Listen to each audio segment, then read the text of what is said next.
week-end. Alors je vous retrouve pour un petit coin lecture pour le tome 2 de Sorcière verte d'Anne Moura, Entre ombre et lumière, que j'ai depuis un petit bout de temps et j'avais pas encore eu le temps de faire la vidéo. Donc voilà, c'est fait.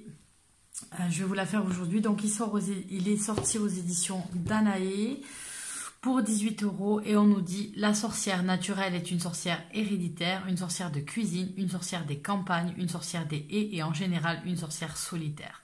Sa pratique, axée sur les plantes et la libération de soi, est la tradition magique qui forme la base d'un grand nombre de traditions païennes et sorcières.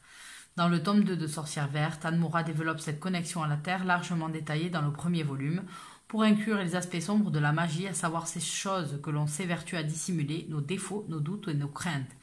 Et ce, à travers un travail d'introspection, permettant d'identifier d'autres outils et correspondances qui relient la sorcellerie aux puissances chtoniennes et d'apprendre comment travailler avec elles. Alors, commencez pas, certains vont dire « Oh là là, c'était qu'on aille au sombre, etc. » Or, n'oubliez pas qu'on a tous des bons côtés et des côtés sombres et qu'il faut les accepter justement pour mieux les contrôler. Et que de toute façon, s'il y a de la lumière, il y a forcément de l'ombre, tout simplement. Vous mettez quelque chose au soleil, vous verrez bien qu'il y a l'ombre qui se met derrière. Donc ça va avec. Ça va avec. Donc c'est très intéressant ce livre. On va traiter de beaucoup de choses qui sont très très intéressantes. Vraiment, j'ai beaucoup aimé. Donc on va avoir le divin pouvoir de l'ombre. On nous parle un petit peu du livre et on va s'intéresser au sommaire. Donc chapitre 1, qu'est-ce que la magie verte? Donc ça, on fait un récapitulatif un petit peu, hein, si vous avez lu le tome 1. Bon.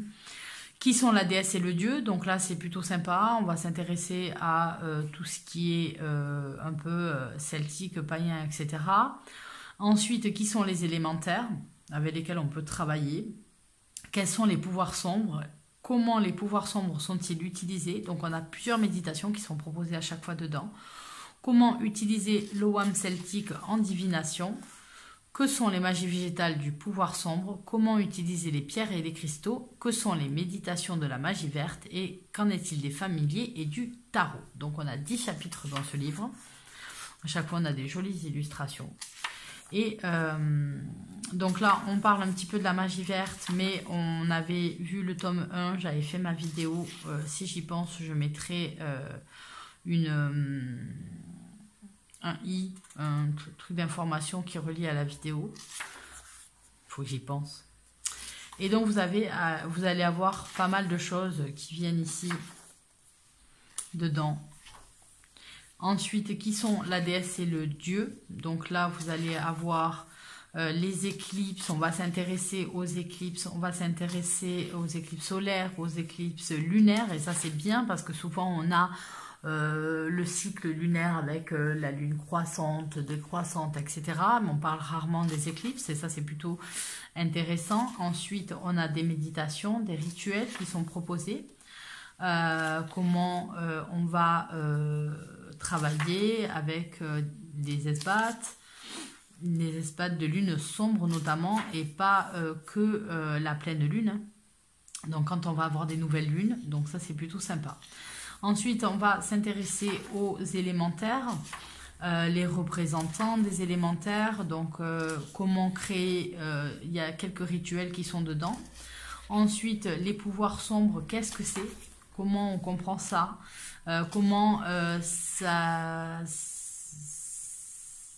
ça peut se travailler?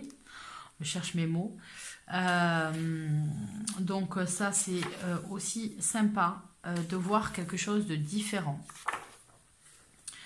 Donc, comment ils sont utilisés. Après, on va s'intéresser aux Ogham. Oui, c'est ça, vous avez les Ogham qui viennent ici. Vous avez les couleurs qui sont rappelées, les symbolismes et les correspondances, les couleurs. Vous allez avoir les Ogham qui sont racontés. Donc, comment on fait un tirage avec les Ogham, comment on peut avoir les différentes choses qui sont traiter, comment on peut s'en servir. Donc ça, c'est plutôt sympa hein, pour ceux qui ont envie de connaître un petit peu comment ça se passe. Donc les OWAM, vous avez vu là, voilà. Ça, c'est leur inscription. C'est toujours ramené à un arbre.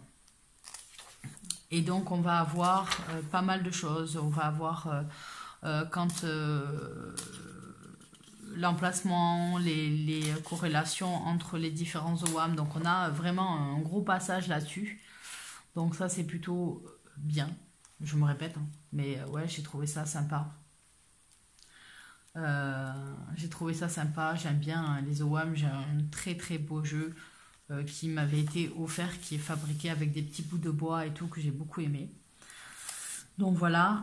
Ensuite, quelles sont les magies végétales du pouvoir sombre? Et là, vous allez avoir certaines plantes qui vont être traitées, qui vont vous donner avec les correspondances des plantes qui sont faciles à trouver ou d'autres moins, hein, en fonction de là où vous habitez.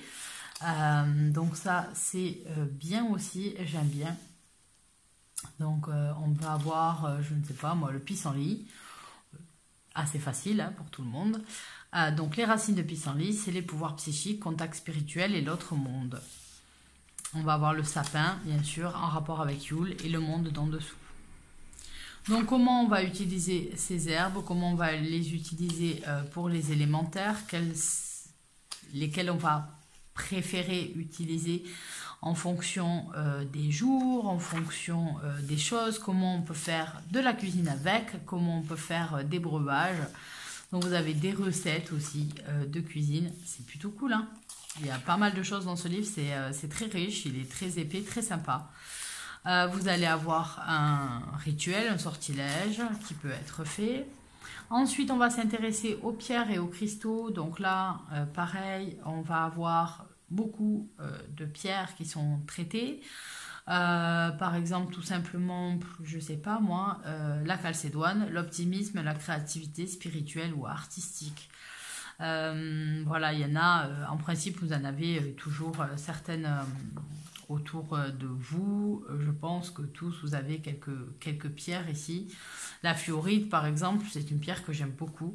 On nous dit méditation, royaume féerique, vie passée, facilite l'intellect, guérit les pertes d'énergie de l'aura, aide à ancrer, équilibrer et concentrer l'énergie, absorbe et altère l'énergie négative, discernement, facilite la concentration. Donc ça, c'est pas mal. Hein? Donc si vous avez par exemple des enfants, si vous passez des examens ou ce genre de trucs, c'est pas mal de réviser avec une fluorite ou de l'avoir dans sa poche. Donc voilà. Donc vous avez beaucoup de choses sur les cristaux, comment on va le consacrer, comment on va faire certains rituels, comment on va utiliser, etc. Les méditations de la magie verte, donc les différents types de méditation qu'on va retrouver. Méditation de l'arbre, voilà, on a un certain. Et ensuite, qu'en est-il des familiers et du tarot?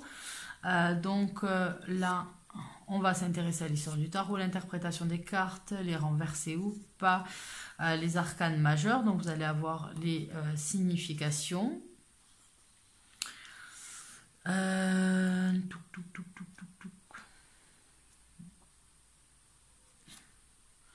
Ensuite, les mots-clés par archétype, les arcanes mineurs avec les mots-clés aussi.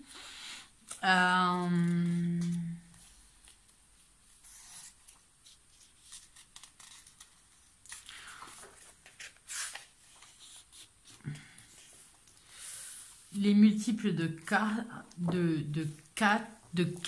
Oh là là là là, mais quand je veux pas, je veux pas.